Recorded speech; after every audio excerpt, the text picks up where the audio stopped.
Here. And up next, how did tonight's All in the Family and the Jefferson reboots compare to the originals? And what does it say about Hollywood? Raymond Arroyo has it all in Seen and Unseen next.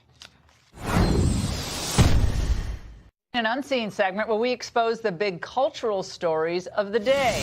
Norman Lear and Jimmy Kimmel rebooted two classic TV series with mixed results. Tonight's Seen and Unseen with Raymond Arroyo, Fox News contributor, New York Times bestselling author, the Will Wilder series. Raymond, these are shows you can't remake. Tell us what we need to know. Well, look, in short, we didn't need to remake these, but Jimmy Kimmel thought it would be a good idea. He convinced Norman Lear, who created these series, that they would make a great live television event. Well, they did it on ABC. Now, remember, Lear had 5 of the top 10 most watched shows in the mid-'70s, and the Jeffersons spun out of All in the Family, so it made sense to bring them together, to reboot them. However, tonight on ABC, Marissa Tomei and Woody Harrelson stood in for Carol O'Connor and Gene Stapleton. These were not the days.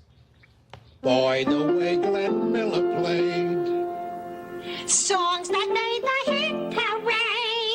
Guys like us, we had it made. Those were the days.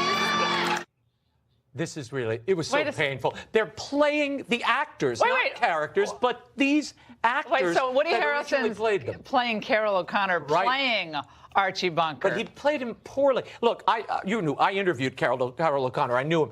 He talked about how he borrowed a little of Jackie Gleason and a little of James Cagney, who was a friend of his, and that became Archie Bunker. But he never looked down at that character. For comparison's sake, I want you to watch this. This is the original episode as it aired in the 70s and what we saw tonight. See if you get the political inference here as well.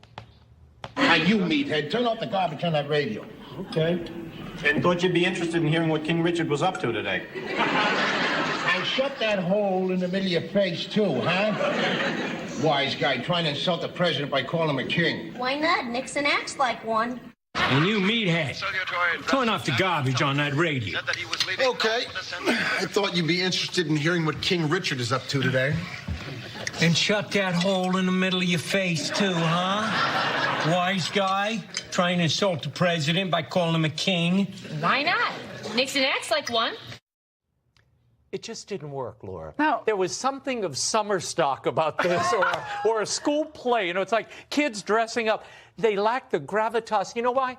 They didn't really believe these characters. No. They just like the rest of us. They liked the actors we saw, but they couldn't replicate or find anything new. Okay, first of all, it makes me cry to see the originals, because it was just my growing up in the 70s. This was what we watched with Sunday night. Right. And Sunday night used to be destination television. Big TV. And Saturday night, too, but destination Well, and TV. it was edgy for the time as well. Now, the highlight of the evening was Jennifer Hudson singing the old Jefferson song.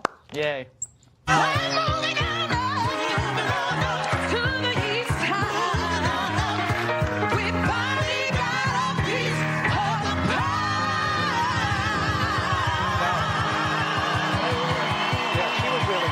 Now, Jamie Foxx played George Jefferson in this reboot. Wanda Sykes was his Louise, and the acting was kind of lousy. We cut a quick scene. Just look at this real fast. I mean, you own an apartment in the... I thought you was a maid, like me. Maid?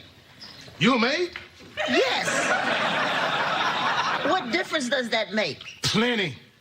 No. Why ain't you out maiding someplace? Don't mind him. This was like the karaoke of sitcoms, okay? It's where you get actors coming in and interchangeably playing the parts. It just didn't work. These characters and these sitcoms were confined to a time, Laura. I wish Norman Lear spent his time mentoring a new generation to show them how to talk to the American family today and take on these issues, the issues we're dealing with now, in the way they did then. At least Norman Lear and Kimmel had a good time. They were sort of a newfangled Waldorf and Statler sitting in a box seat. The center of this show is the relationship between Archie Bunker, who is a bigot, who doesn't necessarily know he's a bigot, and his ultra-liberal, unemployed son-in-law, Mike, who he calls Meathead. Meathead is something your dad called you. My dad called me Meathead. Dead from the neck up, Norman. Dead from the neck up. Oh, they were it cute.